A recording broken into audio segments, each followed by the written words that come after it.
Dad has no idea why bus driver keeps girl on bus longer than others, so he follows her home.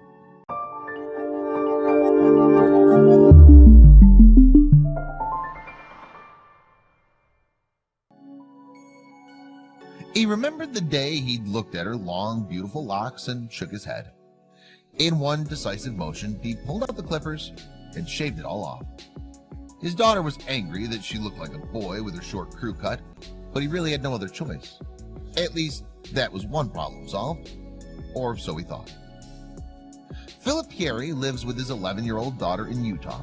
Every morning he leaves for work early, but he trusted Isabella to always get ready for school and board the school bus by herself, and so far she always had. When the first late slip appeared in her school bag, he didn't think much of it. But when she received a second and third warning over a 2-week period, he began to grow alarmed. Isabella had grown up in a loving environment, and the early years of her life had been incredibly happy. They hadn't had a lot of money, but Philip always worked hard to make sure that Isabella had everything she needed. His wife, Patricia, always assured him that they'd get by. Little did he know, life had other plans. Isabella was 3 when Patricia was diagnosed, and she sadly passed away 6 years later. Philip was devastated, but instead of giving up, he put his head down and resolved to be there for his daughter. But unfortunately, there was nobody to help Isabella get ready in the morning and take her to school, which had its own consequences. Isabella, now without a mother, had to learn to become more independent. She woke up early every morning to get ready for school and took the bus by herself. It wasn't easy, but they managed. 2 years passed, but without the time or the know-how, Philip had overlooked something massive. Isabella began to get warnings from the school for being late every morning. One evening, after a long day at work, Philip sat her down to try and find out what was going on.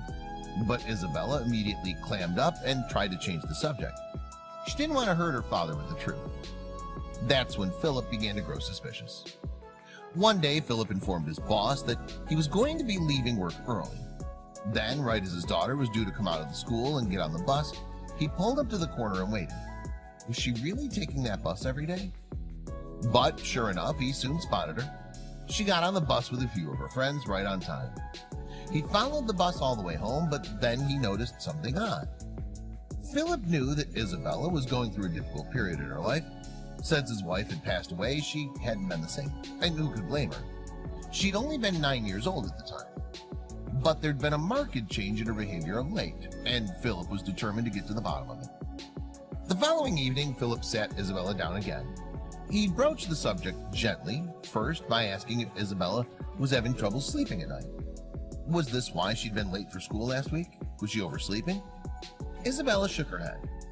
But when he finally confronted her about the bus driver, he saw her eyes widen in surprise.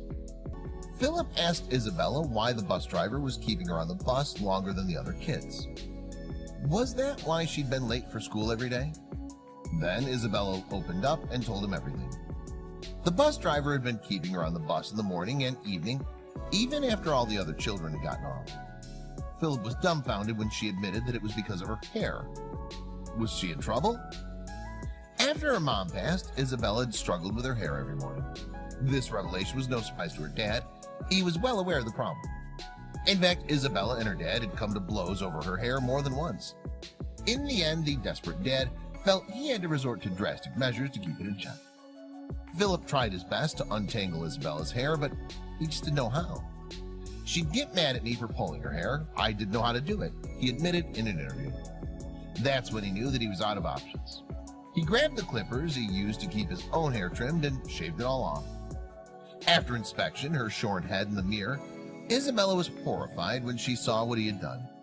But she didn't want to upset her dad. She knew he was trying his best. It took 2 years to grow out again. When her dad suggested shaving it, Isabella refused. Then they agreed on a compromise. Instead of shaving Isabella's head again, Philip took out a pair of scissors and cut half the length off. But this didn't solve the issue, and soon Isabella's hair was matted and unkempt again. She had no choice but to tie it up to try and hide it, until the day that the bus driver noticed. Tracy Dean loved her job, and she loved children. When she saw that Isabella was struggling, she knew she had to step in. She saw that Isabella's hair had been cut the night before and suspected that her dad had no idea how to style it. She asked her to stay behind on the bus and whipped out a hairstyling bag from her handbag. Soon, Isabella and Tracy's hairstyling sessions became routine. Tracy would comb Isabella's hair out every morning and plait it into a French braid. I could tell she was struggling with her hair. We usually do 2 French braids first, and once in a while she just wants 1 braid, Tracy admitted in an interview. But why'd she do it?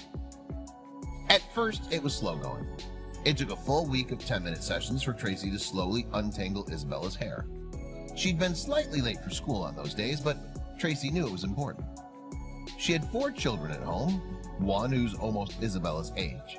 But when Isabella began to open up about her mom, Tracy couldn't hold back. When Tracy heard about Isabella's mom, she started to cry. Isabella was confused. But when Tracy revealed something about her past, she herself had had cancer, just like Isabella's mom. She knew that she was lucky to have pulled through and was grateful that she could still be there for her children. I didn't just survive for my husband or my children. I survived for these kids on the bus that need somebody to talk to or do their hair or whatever, Tracy explained in an interview.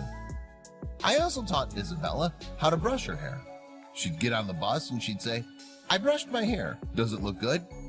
I'll say, "You did awesome." Naturally, when Philip found out about Tracy and Isabella's morning routine, he was dumbfounded. Isabella didn't want to hurt his feelings at first. After all, he had tried his best to untangle her hair, but Philip is only grateful to Tracy.